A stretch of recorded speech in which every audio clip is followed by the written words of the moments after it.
In the heart of an old village surrounded by thick forests and whispering streams, there lived a child named Obianuju.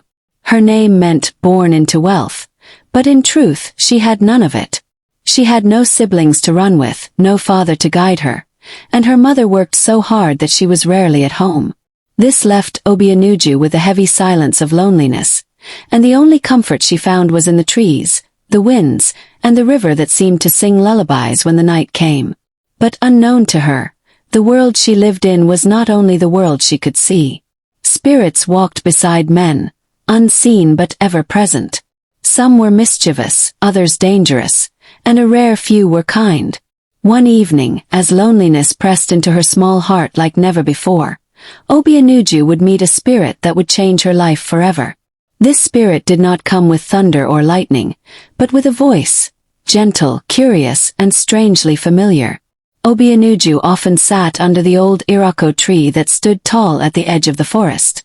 Its roots bulged like the veins of an old giant, and its leaves whispered secrets whenever the wind passed. She would sit there, tracing shapes in the soil with a stick, while listening to the distant laughter of other children who never invited her to play. Her heart longed for a friend, someone who would understand her silence. One evening, as the sun melted into the horizon, she whispered aloud, "Why does nobody play with me? Why am I always alone?" To her surprise, the tree answered back, not with movement but with a voice. "You are not alone, Obianuju. I hear you." She froze, eyes wide, looking around for who had spoken, but found no one. Only the tree stood, its leaves rustling softly as though in laughter. At first, Obianuju thought it was her imagination. Maybe hunger had tricked her ears, or maybe she was tired from following her mother to the farm earlier that day. But the voice came again, calm and deep. "Do not be afraid, little one. I have watched you sit here for many days. I am the spirit of this tree, and I can speak when the heart that listens is pure." Obianuju's fear slowly turned into wonder. "A spirit?" she asked in a trembling voice. "Yes," the voice replied, "but not the kind that brings harm.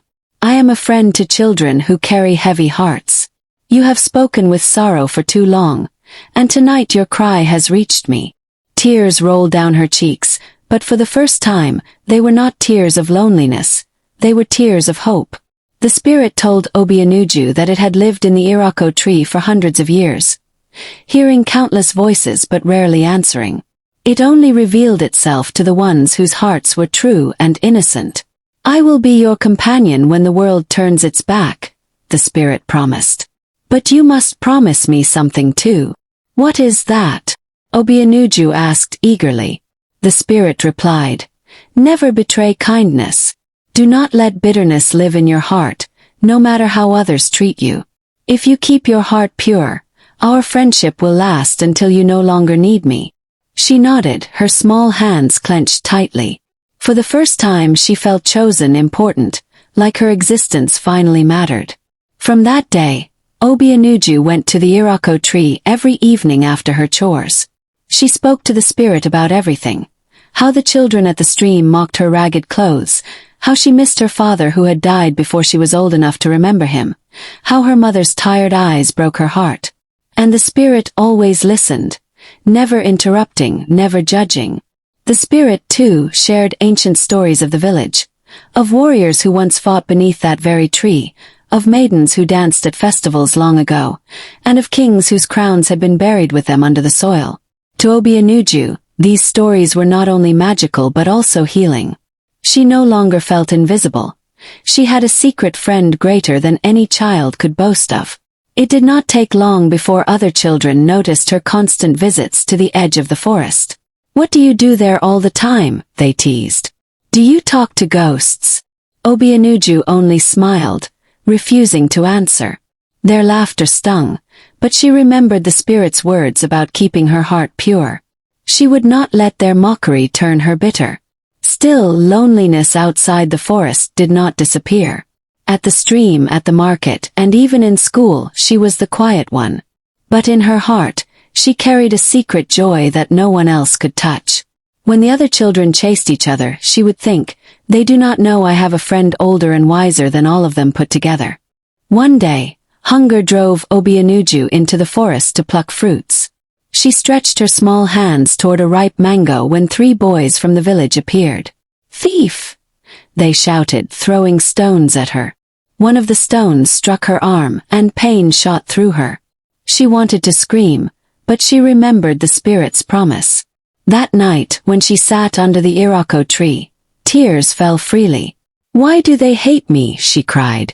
The spirit's voice came, strong and gentle, "Because they do not understand you. But if you let their cruelty harden your heart, then you will lose me. Stand firm, Obianuju. Let kindness be your strength, not anger." Her pain did not vanish, but her resolve grew. Weeks later, a festival was held in the village.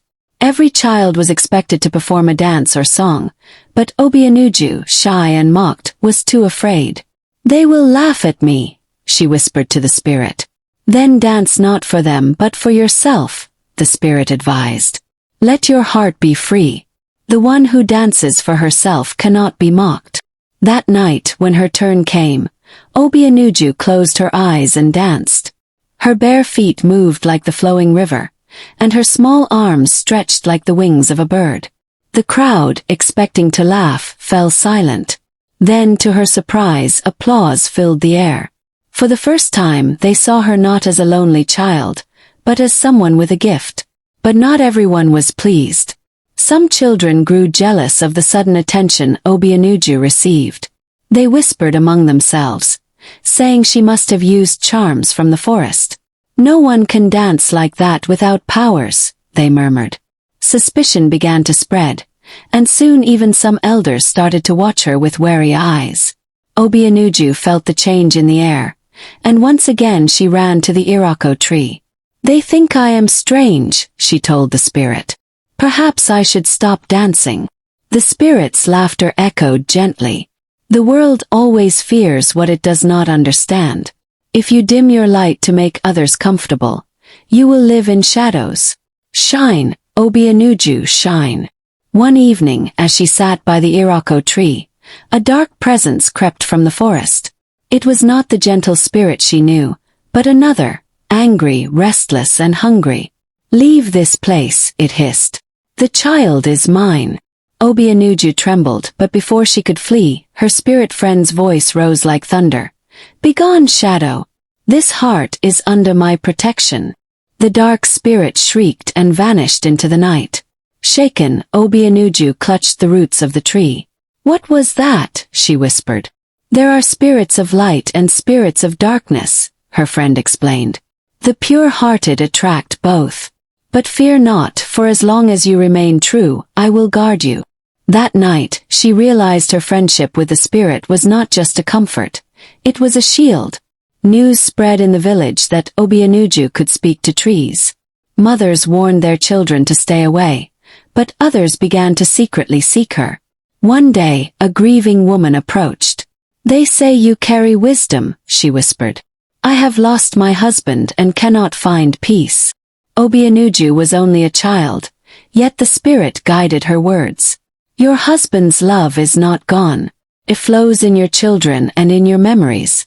Live for them." The woman left comforted, and word spread that the lonely child could ease troubled hearts. Though some still mocked, others began to see her differently, not as a curse but as a blessing.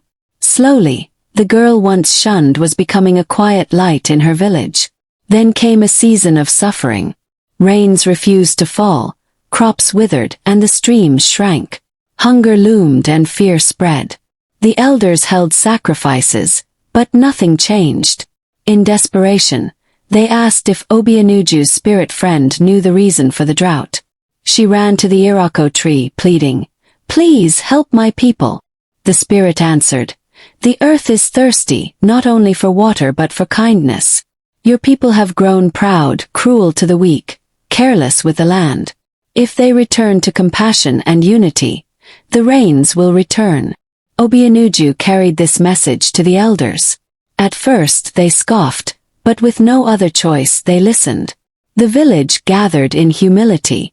Neighbors who had quarreled made peace. The rich shared with the poor. The children who had mocked Obianuju came to her, apologizing. Together, they sang songs of unity under the iroko tree. As their voices rose, dark clouds gathered in the sky. Thunder rumbled, and the heavens opened with heavy rain. The people rejoiced, dancing barefoot as water kissed the earth again. For the first time, Obianuju was no longer the lonely child. She was now the child who had saved her village, not with charms or fear, but with a pure heart and the wisdom of her unseen friend. Months passed, and the village flourished. One evening, as Obianuju sat under the iroko tree, the spirit spoke softly. "Little one, our time together is ending. You are no longer lonely. You have found your place among your people." Tears filled her eyes. "Will you leave me?" The spirit replied. "Not leave, only step back. My voice will always live in the rustle of leaves and the whisper of the wind. But you must walk on your own now." Obianuju pressed her palm against the tree trunk, whispering, "Thank you." The leaves rustled as though in reply, and then there was silence. She rose with a heavy heart, but also with courage. She was no longer the lonely child. She was Obianuju, the girl who had danced with courage, faced darkness with kindness, and carried the voice of a spirit within her soul. And so, the story of Obianuju and the talking spirit spread through the land. It was told around firesides and in moonlit gatherings, a tale of how even the smallest heart could carry the greatest strength. Children learned that loneliness was not a curse, but sometimes a path to unexpected friendships. Elders reminded the young that kindness is the bridge between the visible and the invisible. Whenever the wind swayed the old iroko tree, the villagers believed they could still hear the spirit's laughter. And every child who felt lonely would sit beneath its branches, hoping, just maybe, to hear the voice that once spoke to Obianuju, the lonely child who became the village's light.